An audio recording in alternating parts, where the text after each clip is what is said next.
what's up? This is Megan from Mighty Soul Health, and today, as promised, I'm going to talk more about food addiction, and I will also be covering 3 of the most important things you can do to start breaking this cycle right away. So let me ask you a question. How is your relationship with food? Do you feel like it controls you? Do you find yourself overeating more often than not? Do you constantly crave certain types of foods? Do you feel shame and guilt when it comes to the foods you eat or the way you behave around it, like you have no willpower? If you answered yes to any of these things, this video is definitely for you. Stay tuned because there's going to be tons of value. So I'm going to start off by mentioning that the majority of the time when we talk about food addiction, what we're really talking about is an addiction to food-like products. What are food-like products? Basically, they're anything that we eat that has all been chemically processed, and sadly, that makes up at least 70% of the average American diet. If you look up the definition of food, it clearly states, quote, any nutritious substance that people or animals eat or drink or that plants absorb in order to maintain life and growth, close quote. I think we all know that chemically altered foods are not nutritious.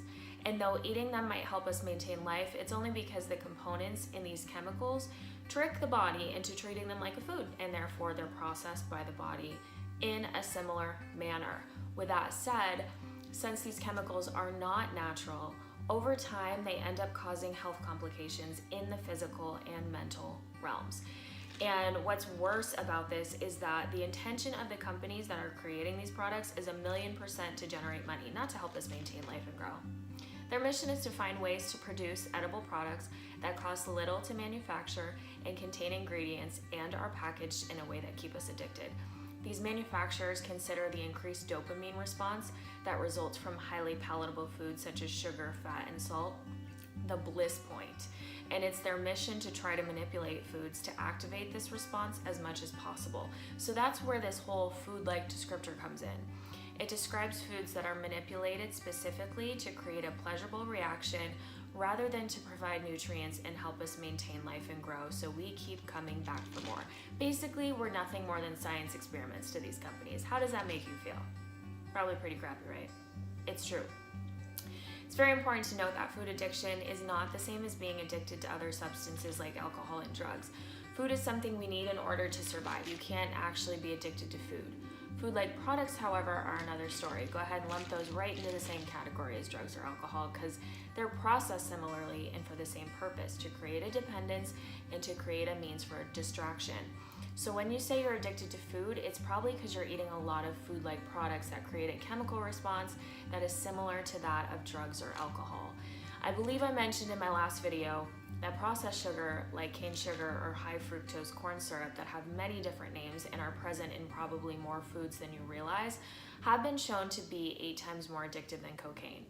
The companies that manufacture these products, however, can get away with it because they can label their products as food, and the negative effects they have on our bodies tend to show up years later and can easily be attributed to other things or our inability to control ourselves.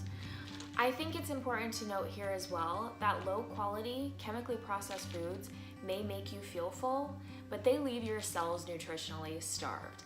The calories from these foods will stick around on your body as fat, but since they don't provide any actual nutrient value, your body's going to signal that you need more food until you actually receive the nutrients you need to function properly.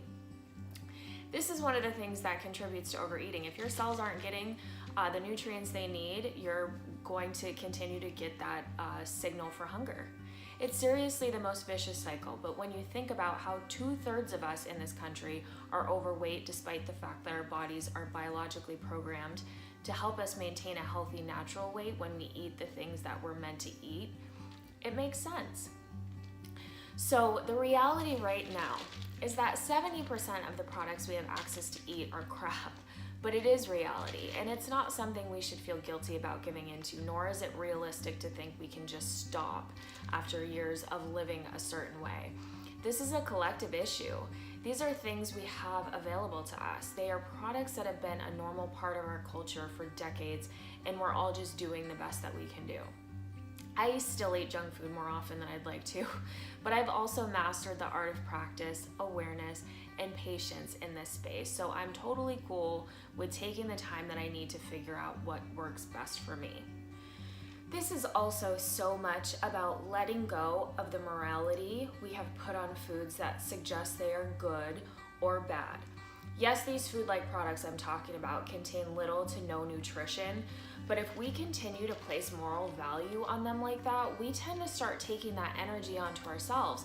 We consider ourselves good when we eat foods considered to be healthy, and we consider ourselves bad when we eat foods considered to be unhealthy. And I promise, even if you don't consciously do this, if you at all suffer with challenges around food in your body, it's there. You're doing it to yourself. It's there in your subconscious, even if you're not realizing it.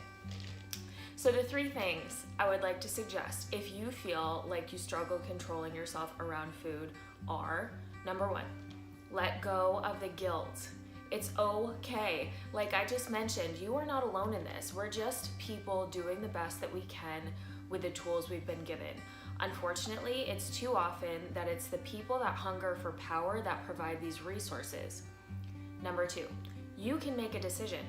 Despite what we've been taught, you don't have to live your life at the mercy of chemicals and shiny objects. It might seem like an impossible task, but all it takes is baby steps and practice to start moving away from these things and start making choices that benefit your greater good. It really is all about learning to take your power back. And one step you can take to do this brings me to number 3. Number 3, start incorporating more quality foods into your diet. I'm not asking you to take anything out right now. I'm asking you to add. What you're looking for is grown from the earth, raised on a farm, or anything that has ingredients you can understand. Anything natural. It doesn't have to be go all out and completely change your lifestyle in one day. This is slow implementation. It's the best way to go about changing your life for the better. And I promise, even just making a few shifts in the quality of your foods will make a noticeable difference. So that's what I have for you today. Please like and share this video if you found it helpful. And of course, make sure to subscribe so you can stay up to date on all of the valuable content I will have for you each week. If you want a bit more guidance in the realm of eating and food challenges, feel free to download my free Jumpstart to Food Freedom Guide by clicking the link below. You can also check out how you can work with me as your coach by checking out my website. The link for this will also be below. And if you have any questions or you have anything to share, please feel free to ask or share in the comments. Thank you again for watching, and I will see you next time. Bye.